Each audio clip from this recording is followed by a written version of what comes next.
Hai hai, Assalamualaikum. Yuk kita jalan-jalan lagi guys. Dan jalan-jalanku kali ini masih di seputaran daerah istimewa Yogyakarta yang terletak di Jalan Kaliurang, kilometer 22, Hargo Binangun, Kecamatan Pakem, Kabupaten Sleman, Yogyakarta. Dan nama tempatnya adalah Merapi Park. Yeay! Opening dari Merapi Park ini sudah dari sejak tahun 2017 guys. Nah sekarang sudah tahun 2023, berarti mereka sudah beroperasi selama 6 tahun. Waktu awal-awal buka, aku memang sudah mampir ke Merapi Park ini. Tapi pas kebetulan kemarin diajakin temen. Wah ya kenapa tidak, langsung deh berangkat. Sekalian aku juga penasaran, pengen ngelihat kondisi terkini dari Merapi Park. Ikuti terus perjalananku ya guys. Ojo di skip videoku. Posisi Merapi Park ini memang ada di tengah perkampungan ya guys. Jadi jangan heran kalau jalan menuju Merapi Park itu belusuk-belusukan gitu loh guys. Kalau teman-teman mau mengunjungi Merapi Park, jika teman-teman bingung bisa pakai Google Map. Jarak tempuh dari kota Yogyakarta menuju Merapi Park itu sekitar 21 km guys. Dengan waktu tempuh kurang lebih selama 1 jam lah, kurang lebih ya guys, pokoknya kira-kira segitulah. Akhirnya kita sampai juga, walaupun kita agak kesasar-sasar sedikit tadi guys. Kita langsung saja menuju loket tiketing. Harga tiket masuk ke Merapi Park itu adalah 15.000. Tapi pada saat kita datang kemarin itu ada satu program buy one get four pass. Jadi membayar 35.000 tapi untuk bisa masuk ke 4 destinasi. 4 destinasi apa sajakah itu? 4 destinasi yang bisa dimasuki adalah yang pertama Merapi Park, yang kedua Dino Park, yang ketiga Kids Water Park, and yang terakhir adalah The Mangol View. Waktu itu aku dan teman-teman memang membeli tiket lanjutannya seharga 35.000 per orang. Tapi untuk kali ini aku tidak akan mereview Dino Park, Kids Water Park, or The Mangol View. Aku hanya akan mereview Merapi Parknya saja. Mari kita kemon. Kalau kita mau ke Dino Park, kita beloknya ke kanan. Tapi karena kita mau ke Merapi Parknya, kita ambil jalan yang ke kiri. Tapi sebetulnya eman-eman banget ya teman-teman. Aku beli tiket terusan untuk 4 destinasi sebesar 35.000, tapi aku nggak masukin semua destinasinya. Aku hanya nge-spill, hanya memasuki Merapi Parknya toh. Belum dulu kali ya, belum kali ini maksudnya. Besok aja kali ya kalau sudah punya cucu. Ahai. Waktu kita sampai ke Merapi Park kemarin itu sekitar jam 10-an lah guys, dimana matahari pas terik-teriknya. Untungnya banyak pepohonan, banyak gazebo-gazebo, jadi kita bisa tetap duduk-duduk santai sambil menikmati sepoi-sepoinya angin. Memang sih idealnya datang ke Merapi Park ini di bawah jam 10 atau sore hari, jadi nggak terlalu panas banget itu loh guys. Merapi Park ini adalah taman rekreasi dan piknik untuk keluarga, tapi bisa juga dikunjungi bersama teman-teman atau pasangan kita ya. Selain menyajikan ruang hijau, Merapi Park juga menjadi wisata edukasi yang mengangkat landmark bersejarah di dunia. Jadi jika kita belum sempat berkeliling dunia dan berfoto di ikon-ikon dunia yang viral itu, nah kita bisa berfoto di sini dulu di Merapi Park.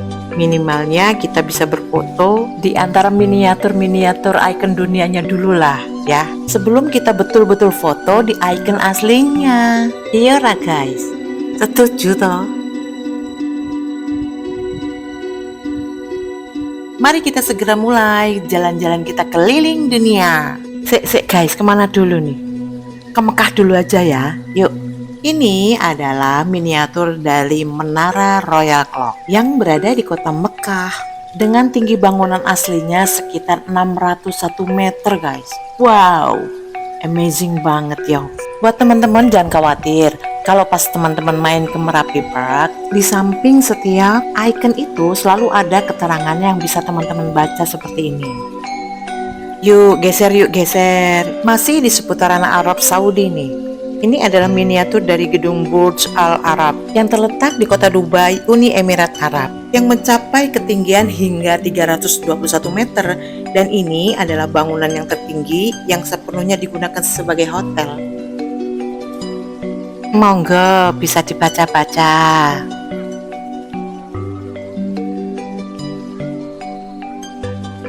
Ayo, kita bergeser lagi. Lah, yang pertama kali nongol ke unta ya guys. Di manakah ini? Nggak terasa ya, ternyata kita sudah berada di Mesir loh guys. Ini adalah miniatur dari piramida Mesir, yaitu sebutan untuk sebuah bangunan berbentuk segitiga di Mesir, yang diperuntukkan sebagai makam untuk raja-raja Mesir kuno yang dikenal dengan nama Fir'aun dan para permaisurinya. Dan perlu teman-teman ketahui bahwa piramida ini termasuk dalam 7 keajaiban dunia.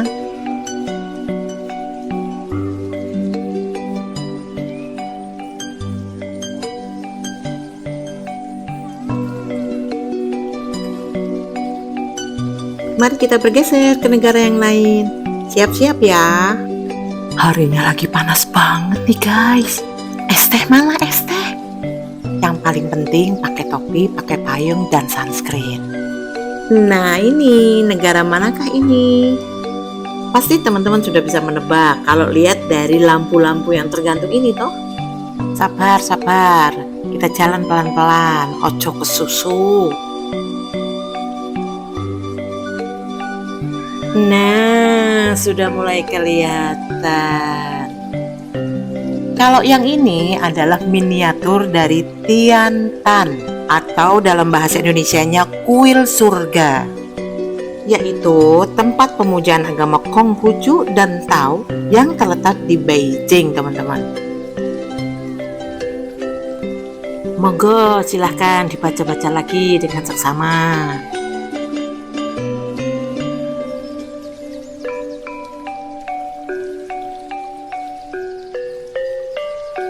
Pindah negara lagi yuk.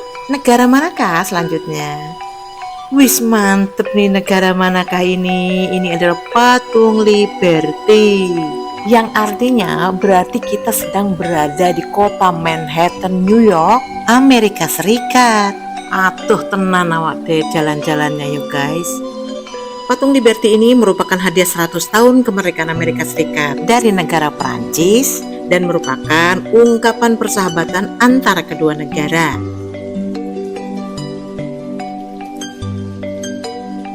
Mari kita lanjutkan. Wah, ternyata masih banyak negara-negara yang akan kita kunjungi guys. Sabar ya, alon-alon waton kelakon. Wih, mantep nih guys, kita sudah sampai Paris. Menara Eiffel nih loh guys. Ini adalah cita-cita terbesar dalam hidup aku. Aku pengen suatu saat bisa foto di Menara Eiffel yang betulan, bukan ikonnya aja guys. Diamini loh guys, kali aja cita-citaku bisa tercapai. Amin ya Rob. Mengamini dewe.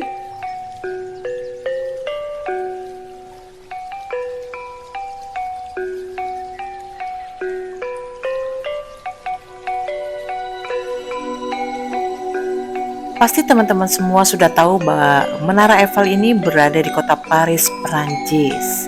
Aduh, sekonggonaku guys.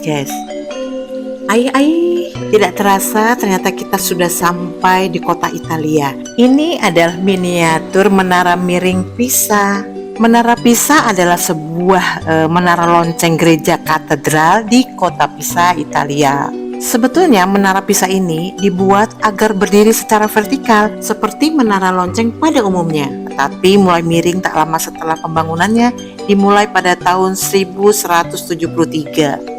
Mari kita bergeser sedikit, walaupun masih di negara Italia, tapi ini di kota Roma. Ini adalah miniatur Colosseum. Colosseum itu adalah sebuah peninggalan bersejarah yang berupa arena gladiator guys.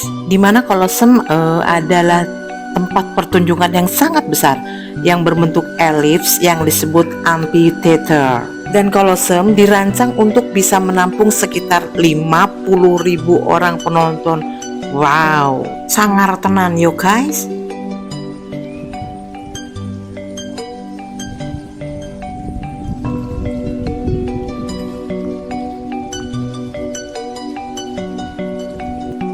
Yuhu, kita lanjut perjalanan keliling dunia kita. Kita sudah sampai di negara Belanda, guys.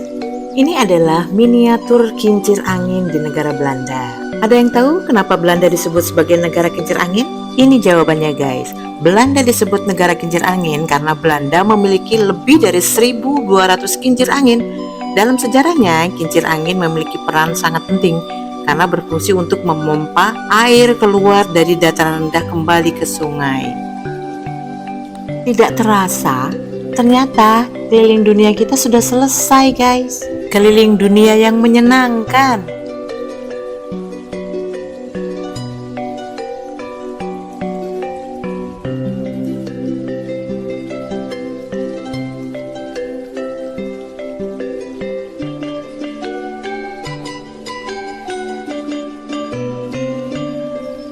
Dan lihatlah guys, saking panasnya ini cuaca, sampai pohon-pohon di Indonesia pun rontok.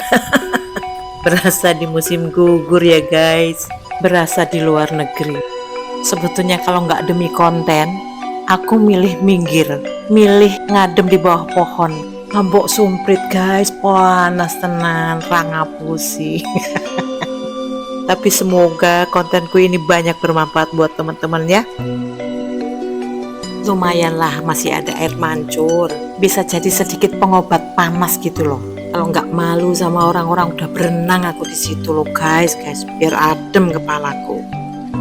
Ya wis yo guys, aku pulang dulu. Ubun-ubunku sudah umum ini. Sampai di sini dulu konten jalan-jalannya kali ini. Ketemu lagi di konten aku yang lain. Wassalamualaikum warahmatullahi wabarakatuh. Bye bye. Kalau yang mau makan-makan silahkan. Murah-murah ini regone guys. Wes percaya karo aku. Wes to marem pokok men. Pamit tenan iki. Wes dah.